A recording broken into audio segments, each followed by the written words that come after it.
विश्वनाथ प्रताप सिंह जो कांग्रेस में ही थे, वो जब प्रधानमंत्री बने, उनके एक सवाल, उनके पहले विश्वनाथ प्रताप सिंह तो प्रधानमंत्री बने 1989 में। 1977 जब इमरजेंसी हटा और जो जनता पार्टी का सरकार आया, जनता पार्टी का सरकार भी आया सेंटर में और स्टेट्स में भी, तो 1978 में कर्पूरी ठाकुर जो है वो मुख्यमंत्री थे बिहार के, और उन्होंने जो है उसको बिहार के लेवल पर इंट्रोड्यूस किया था, मंडल कमीशन बेस्ड रिजर्वेशन। और उन्होंने उस समय दलील दिया कि आर्टिकल 15 जो है इंडियन कॉन्स्टिट्यूशन का, उसमें 2 पार्ट है। आर्टिकल 15 में पहले है कि भाई किसी भी ग्राउंड पे डिस्क्रिमिनेशन नहीं होगा, उसमें है कि कास्ट हो या मान लीजिए रिलीजन हो या कोई और भी जेंडर हो, उसके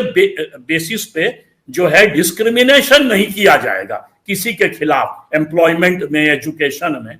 और जो दूसरा पार्ट है उसका 15(4) आई थिंक, शायद जो मुझे याद है, उसमें था कि इसके बावजूद स्टेट यदि चाहेगी तो एजुकेशनल और सोशल बैकवर्डनेस के बेसिस पर कुछ ना कुछ एक्स्ट्रा इनिशिएटिव ले सकती है उन लोगों के लिए जो अच्छा, नाम बड़ा ध्यान से सुनिएगा, आप ही नहीं हमारे दर्शक को भी बता दें, बैकवर्ड कास्ट नहीं यूज किया गया, बैकवर्ड क्लास, मतलब वर्ग का एक तरह से कैटेगरी डाल दिया गया।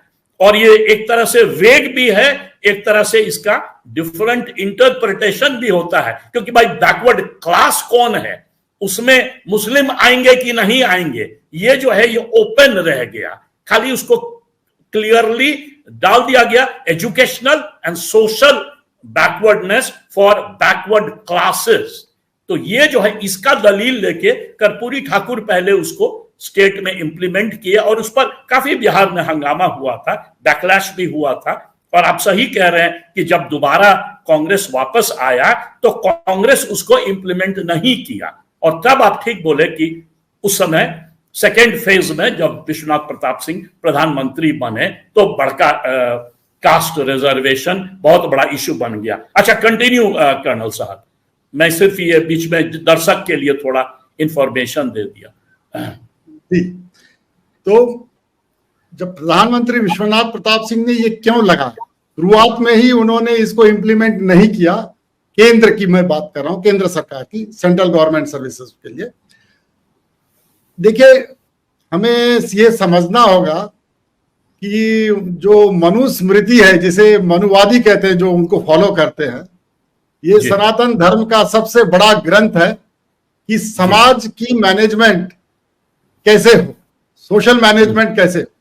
उसमें उन्होंने 4 वर्ण को किया था। ब्राह्मण जो सबसे ऊंचा माना जाता है, वैसे कि 4 भाइये थे वो, ब्राह्मण, क्षत्रिय, वैश्य, शूद्र। कोई भी शब्द जो है या कार्य छोटा नहीं होता, ये हम लोगों को समझना होगा। पॉलिटिकल्स में इसको काफी एंटी ब्राह्मणिज्म के खिलाफ लिया जाता है। शरीर के भी जो भाग है, मस्तिष्क को ब्राह्मण कहा जाता है, और जो भुजाओं को क्षत्रिय, जांघों को जो होता है वैश्य, और जो पैर होता है उसे शूद्र। शूद्र मतलब जो सेवा करता है, जो भी सर्विसेज क्लास होता है।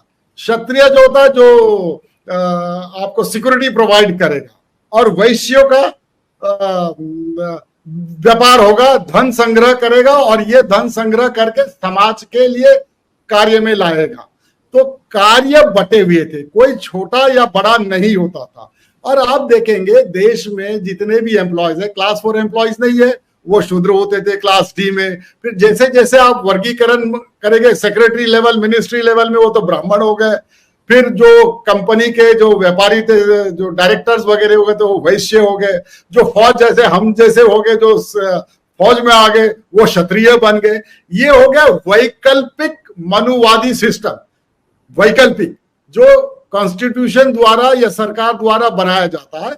लेकिन इससे यह सिद्ध होता है कि मनुस्मृति में जो उन्होंने वर्गीकरण किया था समाज का मैनेजमेंट के लिए, वो कहीं भी किसी भी समाज में जाइएगा तो वैसे ही रहेगा, इससे आप दूर भाग नहीं सकते। मान लीजिए अभी आप देखिए बीएसपी में आपने देखा ही होगा कि जो नेता है, नेत्री है उनकी मायावती जी, उनके स्टेज पर कोई एमएलए चप्पल जूता पहन के नहीं जाता है, बल्कि मैंने देखा है वो नीचे बैठते हैं, और केवल मायावती, तो उसके पार्टी में मायावती ब्राह्मण बन गई।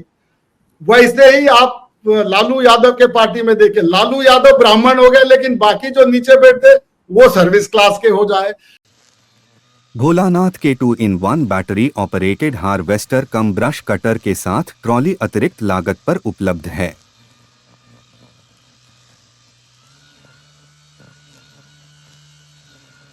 अधिक जानकारी के लिए कृपया दिए गए नंबर पर कॉल करें।